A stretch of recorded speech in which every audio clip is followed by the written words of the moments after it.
You ready to fight? Then step into the ring and take on Sting. There's me and my rival, Ric Flair. And there's the total package, Lex Luger.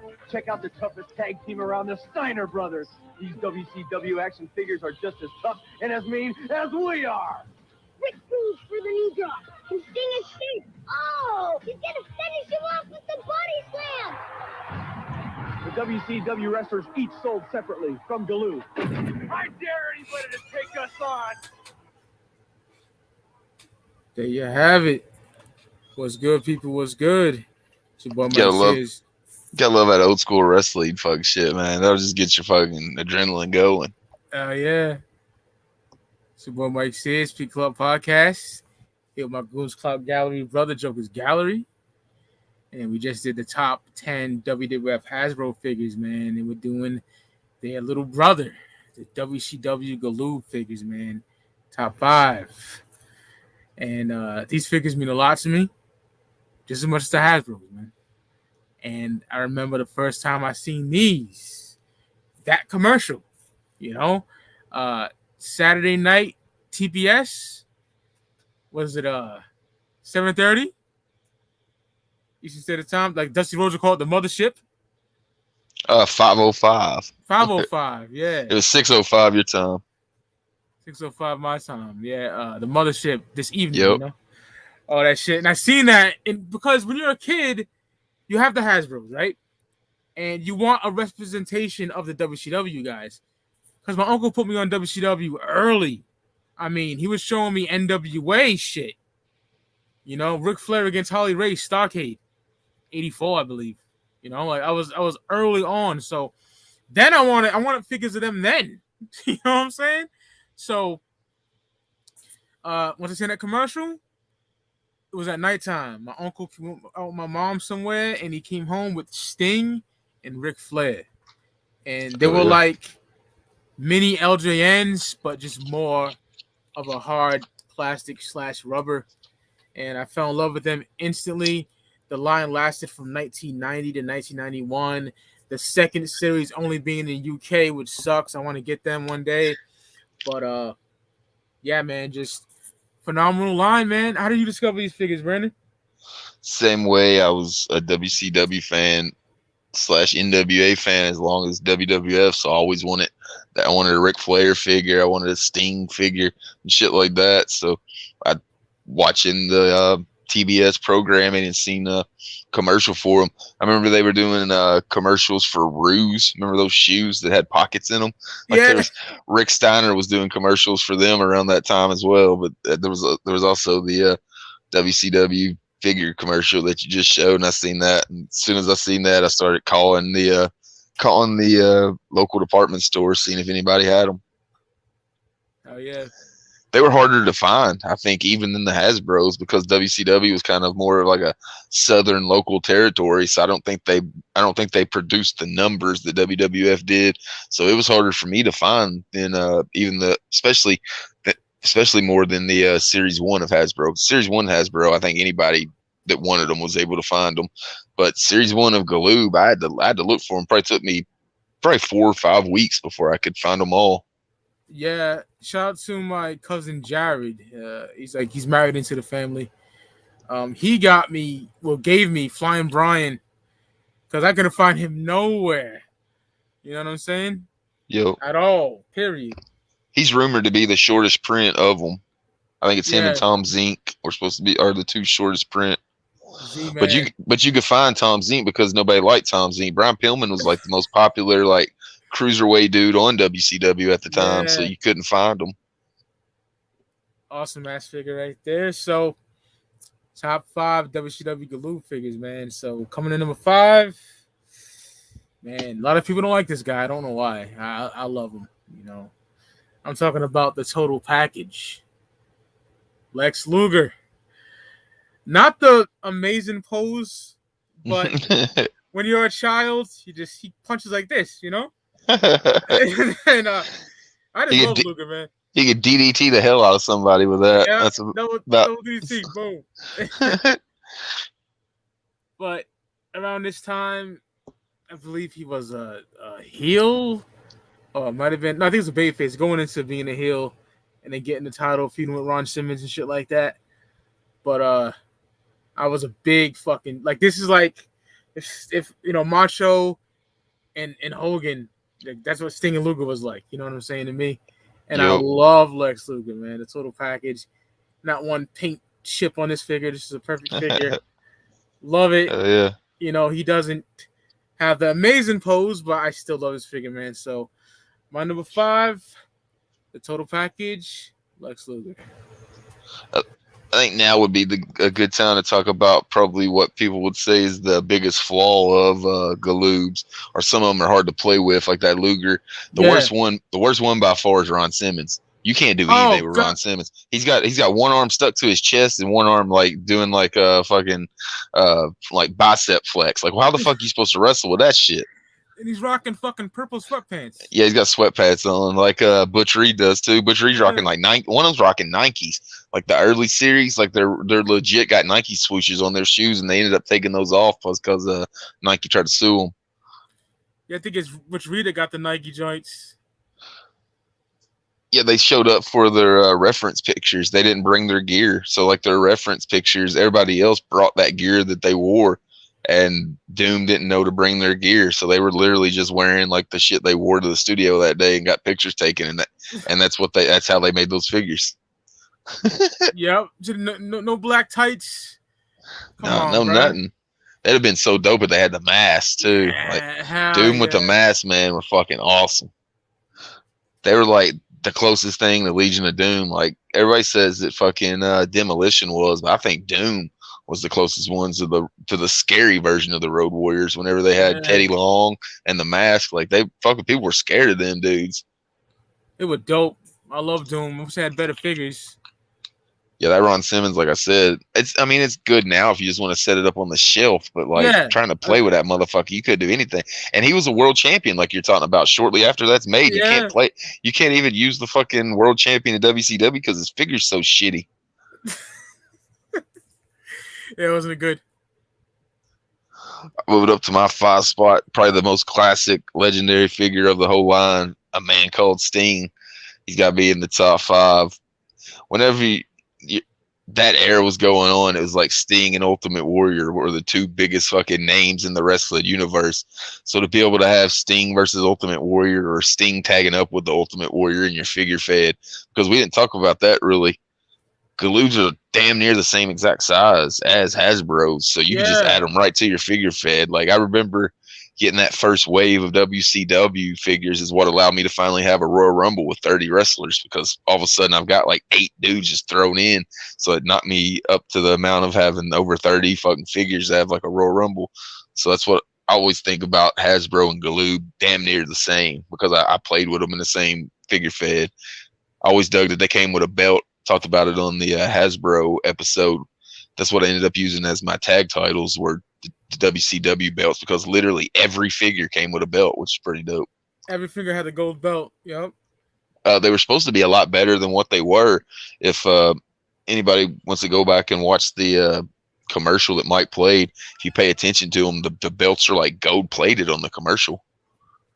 Yeah, they look much better, like the big gold belt. Yep.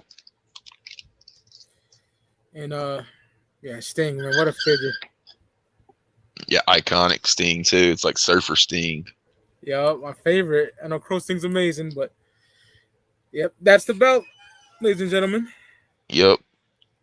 I think I had 10 of those at one point before I started losing them. So I would like draw on them, make them custom and shit. So it was dope to have those belts. Oh yeah. Not like today when you buy a figure and get 2 belts with every figure you buy. Like the Hasbro's had 1 belt, the belt that came with the ring, and then you also had the $1 million belt. And other than that, there was none. None. They never made a tag title. Like there's not a tag title for Hasbro. That's so weird. And Intercontinental, that'd be Intercontinental, yeah. Should have put that with Perfect. Like put that with Perfect and put the tag titles with like LOD or something like that. Yeah, that'd be amazing. And they were so good with accessories, like we were talking about on the Hasbro episode. You would think they would have those. Yeah. So, my brother had an amazing pick for his number 5. My number 4, amazing heel, representing the Four Horsemen at that time in 1990. I'm talking about Barry Windham. Hell yeah. To find a Barry Windham without his ass cheeks fucking flesh is hard. Trust me. I found an amazing one. I got this in a lot with the Steiners for just $30. Hell yeah. It's a great deal, but this is Barry rolling with the Horsemen. Heel Barry Windham, got the beard. His hair was the way it looked at the time and shit, you know. Dope looking figure, man. The beard and the fucking slick back hair, the cowboy boots. This classic Barry Windham being like NWA. That looked like NWA champion Barry Windham. Ain't no fucking stalker Barry Windham. No stalker, no fucking Widowmaker. What the fuck he was in 80, 90, whatever. Yeah, that's main. That ain't no blackjack Barry Windham. That's fucking main event of the NWA Barry Windham. Yup. Amazing. Yeah, I love that figure. Super playable too. We talked about how shitty some of the designs were. That one was perfect. You do damn near anything with that. Suplex from the top rope. Bang. Yep. I love Barry Windham. The lariat. Better than fucking Ole, in my opinion. Yeah, for sure. The official Horseman, in my opinion, is with Barry, man. Yep. 1990 Barry Windham. My number 4, man. I worship this figure right here. Yeah, it's a super dope figure. Move it to my 4 spot. It'd be one half of the Steiner brothers, the dog-faced gremlin, Rick Steiner. He was one of the most unique fucking wrestlers at the time. He wore that like headgear and he barked. He didn't really talk. He wore like shit. He wore like a lot of shit backwards. He would wear the tag. He would wear like the title belts backwards, and he always wore that Michigan jacket. I was a Michigan like sports fan, so I dug that about him. And he was like the perfect way. He did a lot of suplexes and shit in the ring, and that figure right there is perfectly made to do any kind of suplex you want, really. So he was super playable. One of my favorite characters on TV at the time, so it's super dope to have one of those figures of Rick Steiner that I could actually play with the Hasbros. And something cool that I think is the first time we can really mention this is a dude that had a Hasbro and a Galoob. Yeah. I know I think it was Zack Ryder that said that's the way you could tell who the super workers were in the early 90s if you have a Galoob and you have a Hasbro, which the Steiners do. I know Sid does, Flair does. That might be it. Luger. Yeah. Yep. So yeah, those are the dudes that actually had the doubled up on Hasbro and Galoob. How dope would that be, man, to be a wrestler and you're in both of those fucking iconic fucking series of figures? Oh yeah, this Steiner is amazing. Love that they were my favorite tag team at the time too. I just loved watching them like suplex and clothesline the fuck out of people. You know that picture I showed y'all with me with the fucking Toxic Crusader and all my cousins behind me? Yeah. That's the era I got those. I remember that. Same exact time frame. See, I found all the WCWs at Keister's. They didn't even come. I don't think KB Toys carried them. I didn't ever find them in KB. Only time I found WCW and KB was like later on in like '94 with those big like almost LJN looking ones. Like those are the ones I remember in KB. I think you're right because my uncle told me he got my Galoobs at like some fucking department store. You know what I'm saying? Yep. Every one of mine came from Keister's, I think, instead of the toy stores. So it was hard to find those motherfuckers. And there's the packages are so classic and old school looking too. Oh, they look like they were made in '84 instead of '90. Notebook paper kind of design in the back. Straight up, man. I love the fuck figures. Hell yeah. Yeah, brother. Great choice. I would love Rick Steiner. So my number 3, also representing the Four Horsemen, the motherfucking Enforcer, Double A. Hell yeah. Arn Anderson. You young kids might know him for talking about pulling out his Glock and spilling a nigga brains on the sidewalk. His promo on AEW, which was amazing. But yeah, this figure is phenomenal. Got some flesh tone missing, but it's hard to find an Arn with like complete shiny tights. The figure had a bald spot and no bald spot. This is the no bald spot Arn. Speaking of spots, I was gonna say, or you might know him from the infamous NWO promo. My spot. My spot, dog spot, liver spot. Look at that. You can tell that's Double A right there. Yeah, that was dope. I heard he got pissed about the fucking bald figure, so they ended up painting the other ones. It looked like he had a skin colored yarmulke on, and he wasn't bald like that. He just had thinning hair. He didn't have like a giant bald spot. And they just gave this motherfucker a big giant bald spot.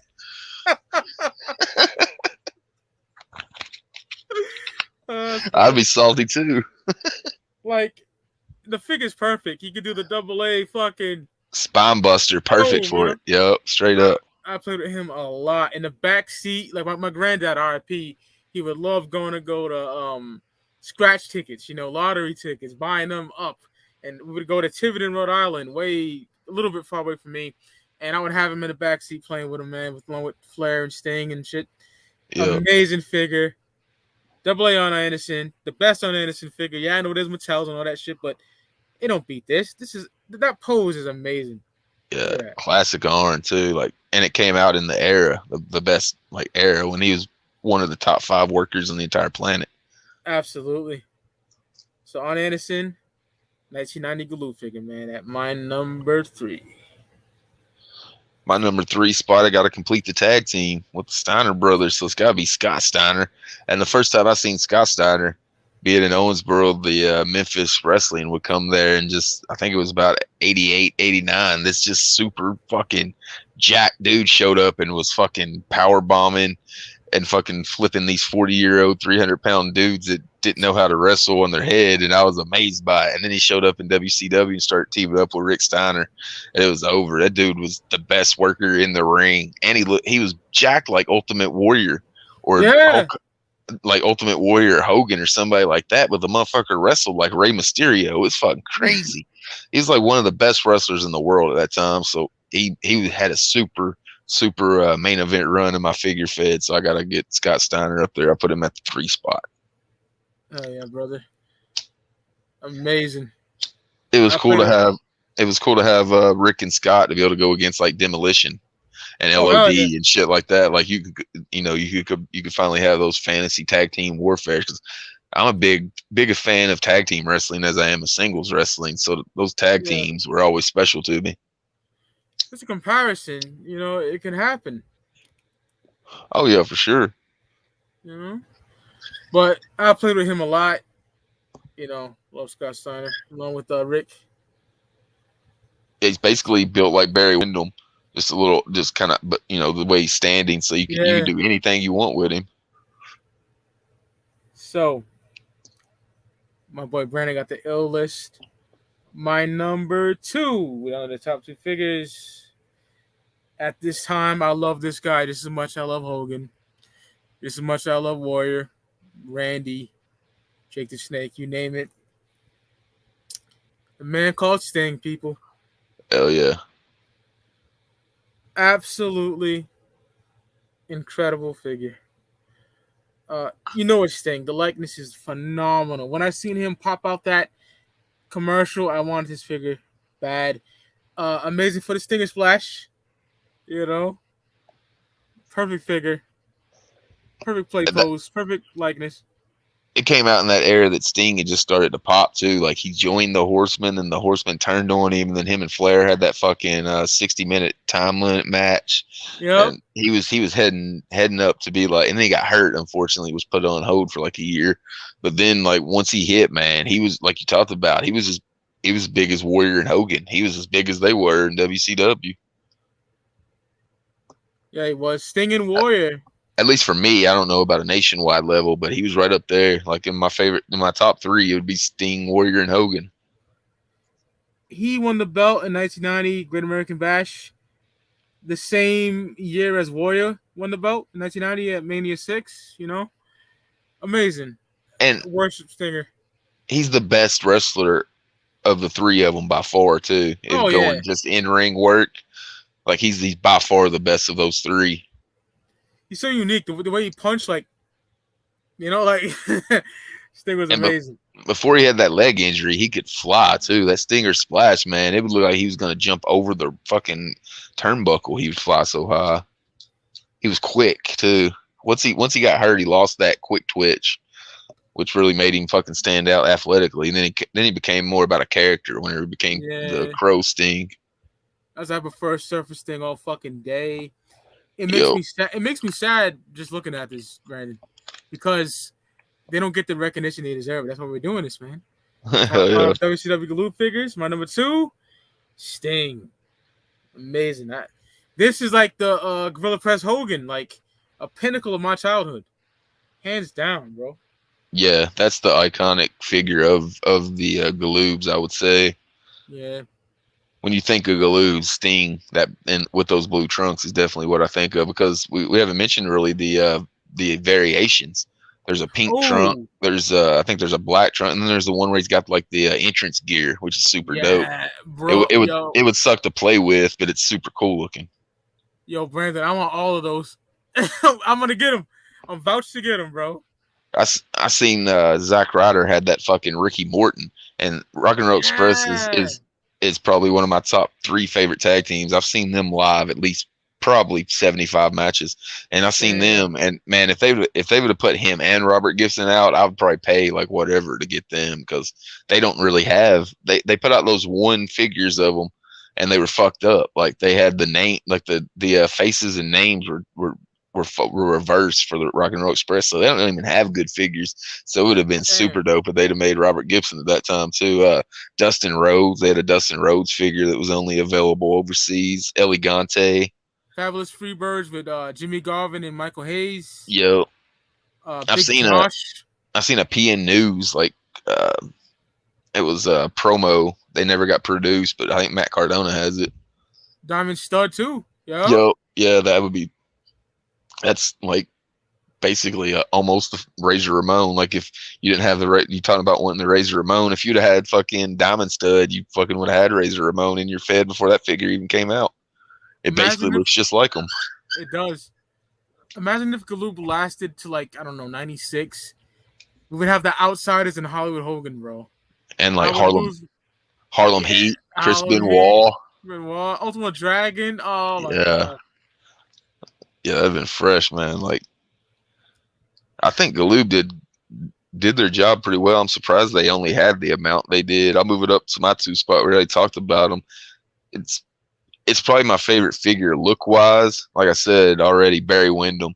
He's rocking the fucking slick back hair, the fucking beard. He's got the cowboy boots on. That's classic Barry Windham. I grew up watching NWA, like I said, so I remember Barry Windham being the Bret the Hitman Hart of WCW. Is the best worker in the ring that they had. Like that dude he moves in the ring the same way that Goldust moves in the ring. He just flows through the ring. Here he did back in the late 80s whenever this figure was made.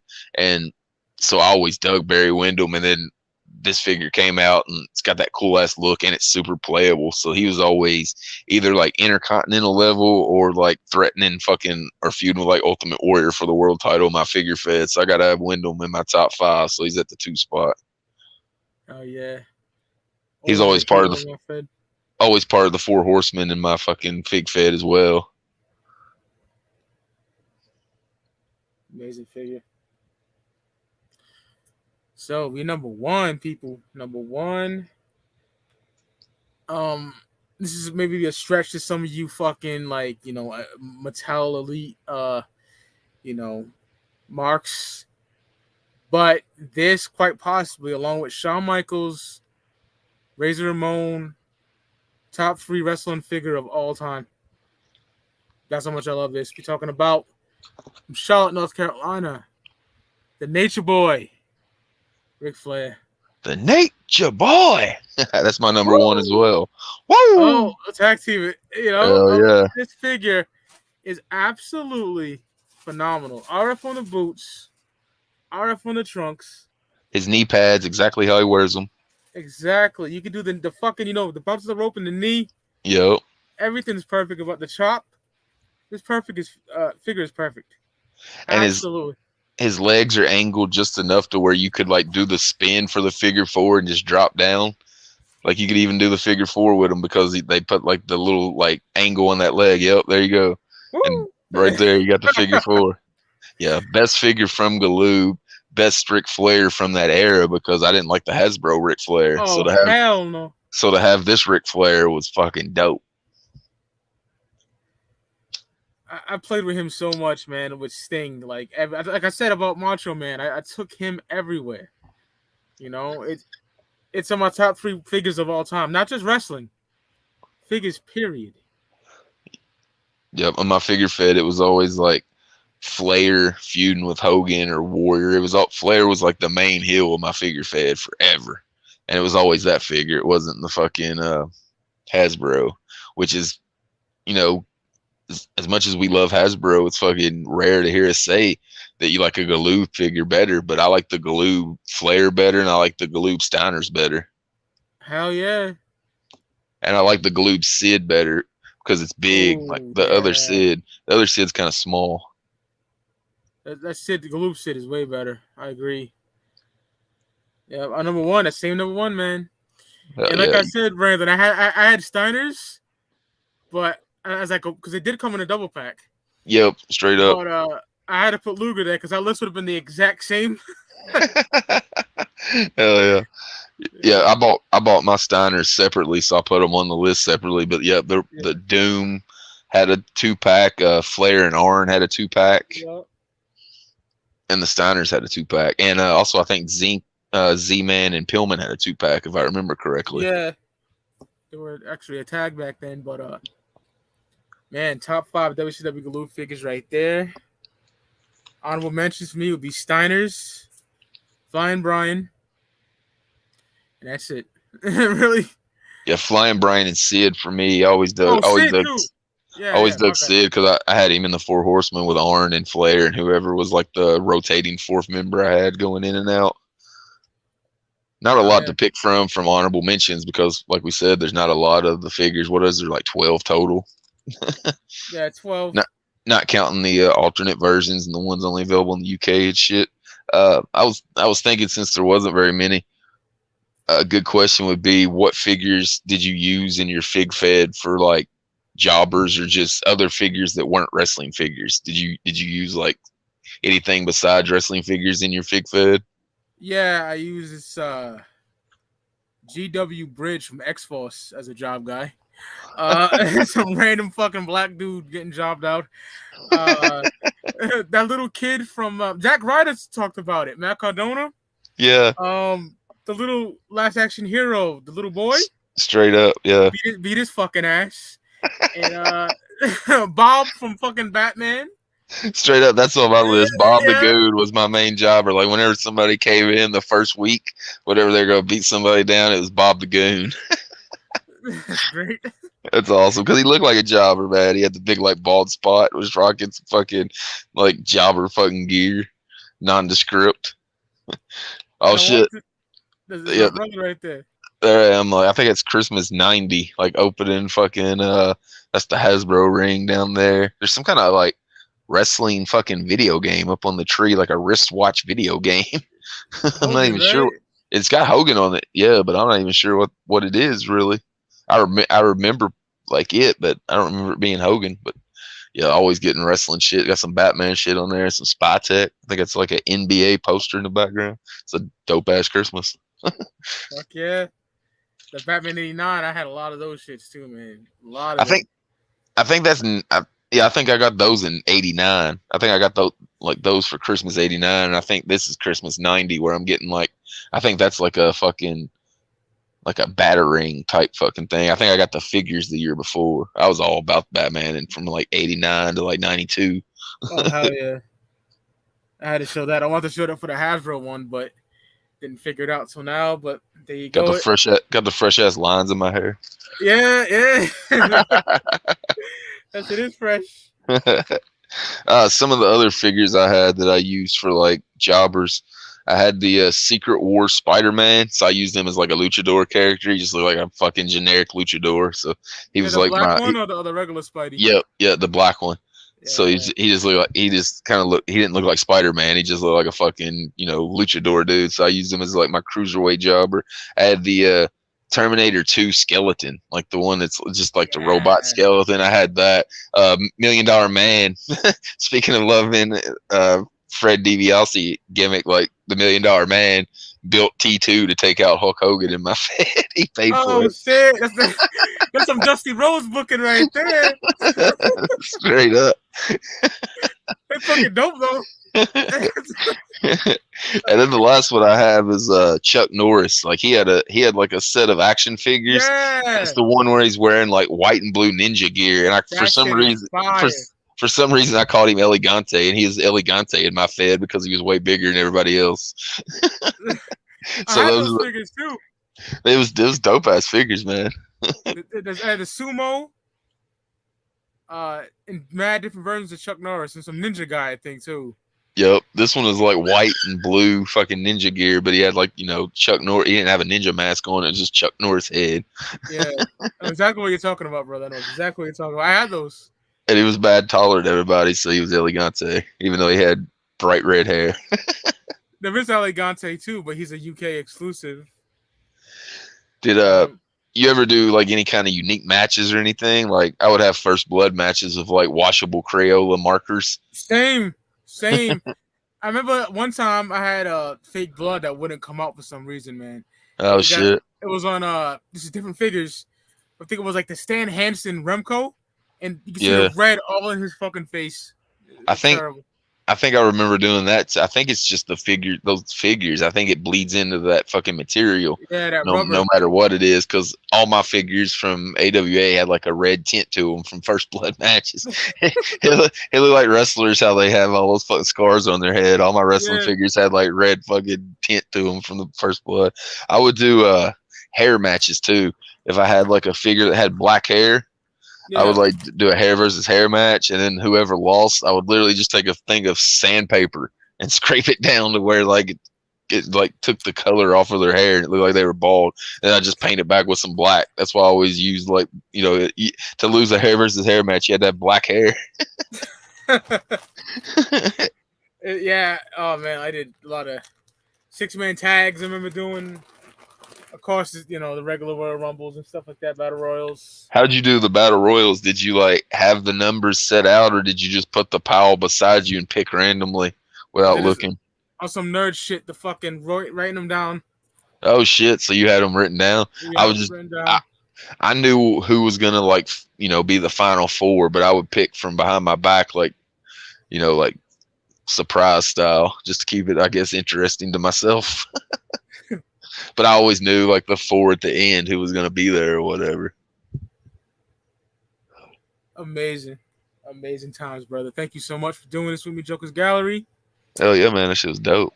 Top 5 WCW Galoob Figures. What's your top 5 if you're into this stuff? Listen down. Catch us every Thursday, 8 p.m. Eastern on Faygoluvers Network, Goons Gallery, man, /5piece. And check out my boys' documentaries, Dutchmentary, Alice in Chains, Limp Bizkit, ICP, all that good shit. So we'll see you motherfuckers on the flip side. Peace.